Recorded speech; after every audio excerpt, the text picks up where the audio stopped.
to strengthen India's case in the United States. I should also add that such a practice is very common among embassies and other organizations in Washington, D.C. And other parts of the United States.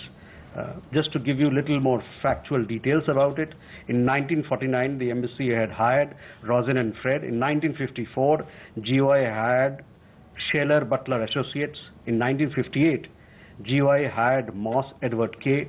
From 1969 to 1974, GOI had hired Square Sanders and Dempsey LLC. In 1981 to 83, GOI hired Barron Canning and Company Incorporated. From 1992 to 93, GOI had hired International Development Systems Incorporated. In 2005 till date, GOI has hired BGR Government Affairs LLC. So all these information, I mean, just give you some samples of it, but all these information is available on the U.S. Department of Justice website. It is available in public domain, so you can have a look at it. Shall we go further? Uma?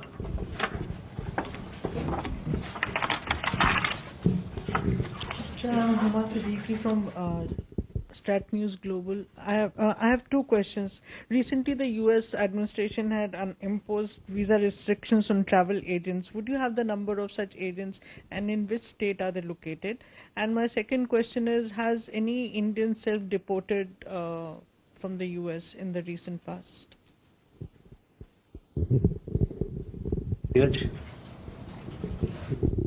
Sir Neeraj news 18 India से Latvia, Liberia, Congo, Bahrain और Colombia, ये 5 ऐसे देश हैं जो अगले साल से सुरक्षा परिषद के नॉन परमानेंट मेंबर बनेंगे।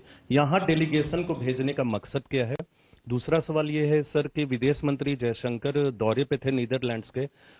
नीदरलैंड से पाकिस्तान को आर्म्स सप्लाई का मसला भी एक महत्वपूर्ण मसला रहा है भारत की तरफ से। क्या इस मसले पे बातचीत हुई? किस तरह से मौजूदा वक्त में इस चिंता को जाहिर किया है?